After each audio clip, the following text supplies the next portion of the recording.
After you. We'll be coming back here, so, right? Yeah, we'll drop you off here in 45 minutes. Okay.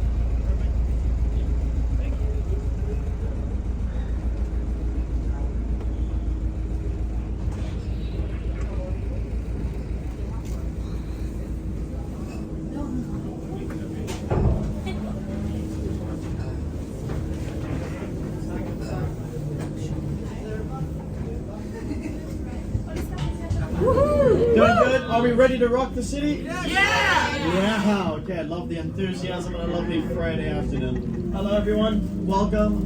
Before we get started, I just want to tell you about some rules, but before we get to that, I would like you all just to say hello to my colleague in the back there, Isabel. She will be helping you out with all of your drinks, so if you want anything, please go to her, she will help you out. Also, can we give a big round of applause for our captain, Mark over here? My name is Nicholas, and today we're going to teach you everything there is to know about the Amsterdam City. So before we begin, where's everyone from? Just shout out some names. Where are you guys from? Scotland. From where? Scotland. Scotland, alright, nice. Italy. Nice, love it. Yeah, okay, very diverse group today. South Africa. South Africa, like me, sir, from Johannesburg. Whoa! Come on, there we go. Bring it up. Yes, ladies and gentlemen, hello. Right now we are in an area called The Pipe, and this area was also where the Heineken brewery is. Back in the 1800s, when we first opened up the brewery, Gerard Adrian Heineken himself actually got a bunch of houses for all of his workers at the time in this area so that they could make an easy commute to work. But nowadays it's become quite a hub for a bunch of social events, nice restaurants, bars, just a bunch of things to do.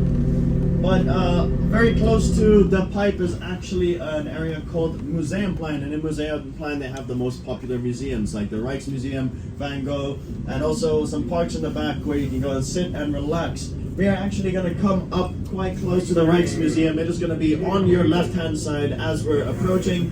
And when you guys are looking at the Rijksmuseum, what you should know is that it is a very well-known place to see all of the Dutch paintings from the Golden Ages, all of the history behind them. Very good, very worth a spot. But interesting fact is mainly about the architecture and the way that the building was built.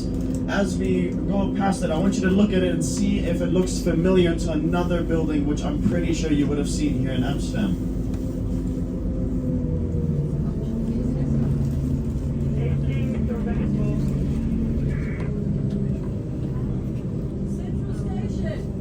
Central Station? Who said Central Station? Yes, it is indeed Central Station.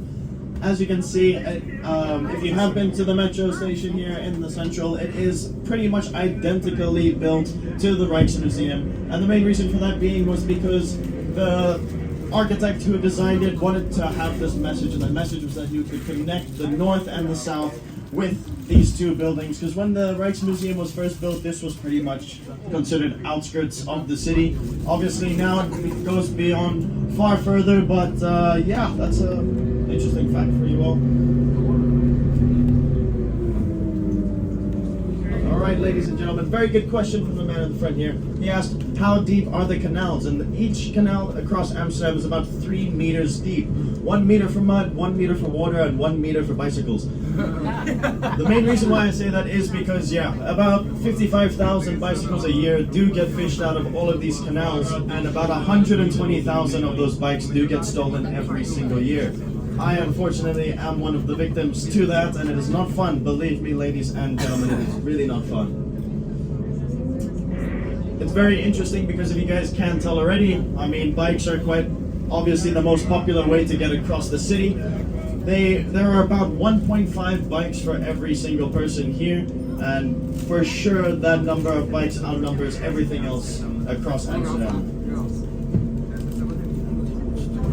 Also, there are about 100 canals, there are over 100 canals all across Amsterdam, which make up a total length of about 90 kilometers. And the main reason why everybody came here to use these was because in the 1700s, Amsterdam became quite the trade port here in the Netherlands. But unlike us, when we export all of our beer, we actually go through Rotterdam and we send out about 4 full ships every single day filled with Heineken beer. all across the world. Time, it starts tonight, because tonight is King's Night, so best believe that in the area right over here in Leidseplein, there are going to be a lot of parties. Because Leidseplein is kind of known as Party Central here. It's got a bunch of clubs which have had concerts and great events, and tonight there are a bunch of events and also some bars. So for sure King's Night will start here if you're going to celebrate. And also inside Leidseplein there is a very popular coffee shop called the Bulldog. Do you guys know the Bulldog? Yeah. Yeah, no surprise. I'm pretty sure you guys over there definitely know it as well. The main interesting fact about the Bulldog here was that actually before opening and becoming a coffee shop, it was actually Amsterdam's police station. Quite a weird dynamic of the change.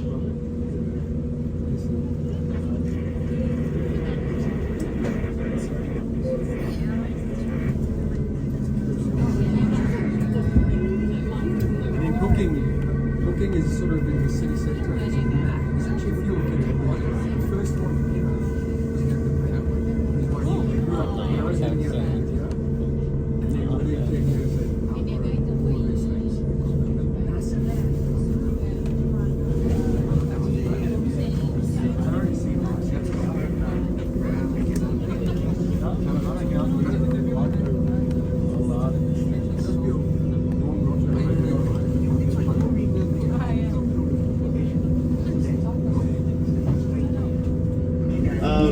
Quite a popular saying from the captains here is that when you walk around Amsterdam, always look up at the beautiful city. And not only are they talking about the nice scenery and architecture of all the buildings, but they are mainly referring to what you can see on the top of some of these buildings.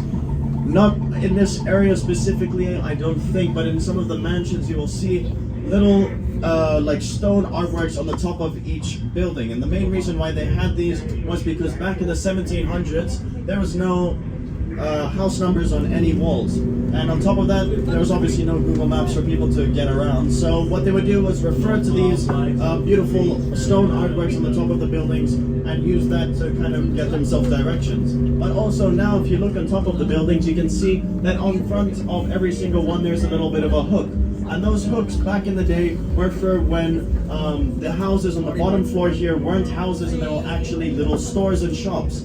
Amsterdam is a city below sea level, so it is very well known to flood sometimes. So what they would do with when the ground floors were filled with shop owners, what they would do would hoist all of their belongings to the top on those hooks onto the buildings to keep them nice and dry. Ja, dankjewel Jelle. Ja, daar alsjeblieft. Yeah, chop chop, chop chop. What do you say?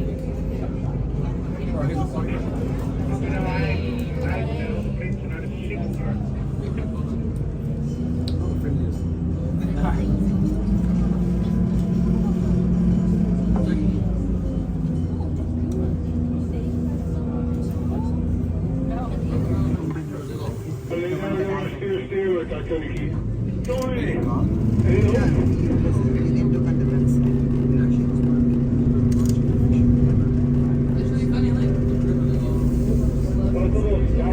De kijkerschuiven. Ja, maar het wilde de kijkers gelopen geweest, had ik dat bak wordt van de kijkers, weet je. Ja, tot wie dat je.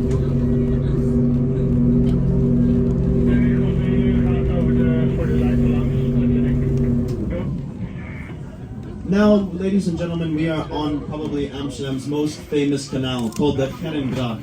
And on that Canal here, it is in the 17th century, it was probably the one which was most well known. And when you look around at the houses here, when we make it a little bit further down, taking that corner, you will see more detail on the top of those buildings like I was talking about earlier, and also the wider houses. There's actually quite a lot of protesters who weren't a big fan of the building being built because they said it would be a little bit too big. So when they went there to protest, that's why some people say that it got the name Stopera, because stop the opera. That's why people kind of try to do it like that, but that's actually not the reason why it was given its name. It's a combination of two Dutch words, which I'm not going to try to pronounce because that is not my cup of tea. And now we are on the Amstel, ladies and gentlemen, which is the natural flowing waterway here in Amsterdam. And with Dam Square, this is the probably other main big iconic thing here in Amsterdam.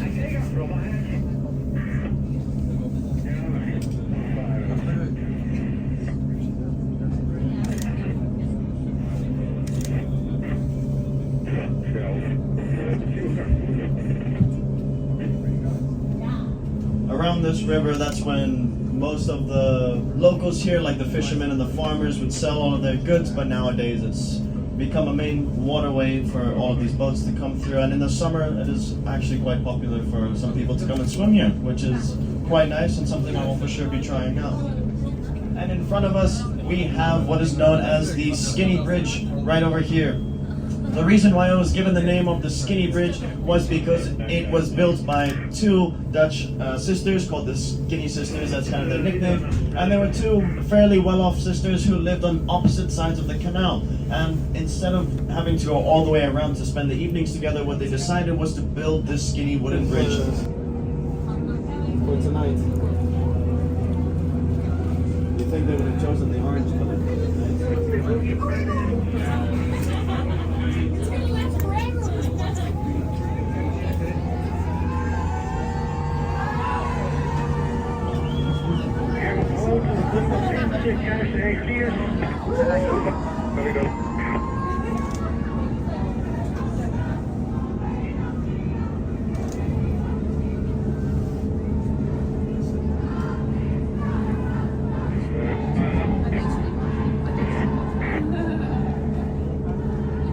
But don't worry, alongside that small tiny room comes with an even smaller and tinier boat which you can use to get on and off the canals.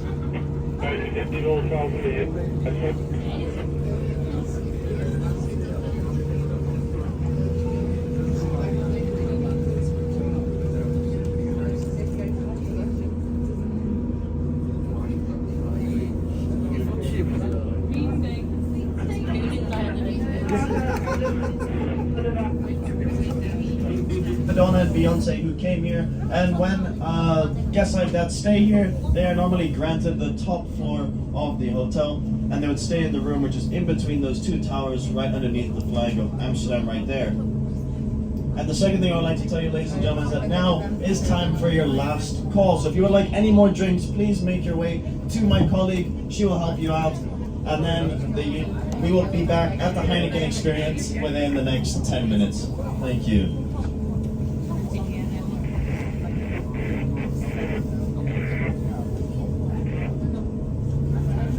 And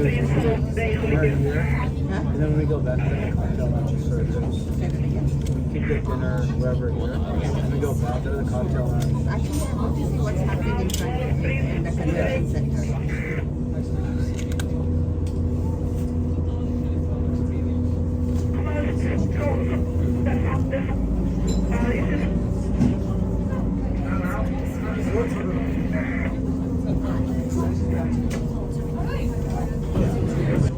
What? I thought I canceled a subscription. I forgot to cancel a subscription. Okay. It was for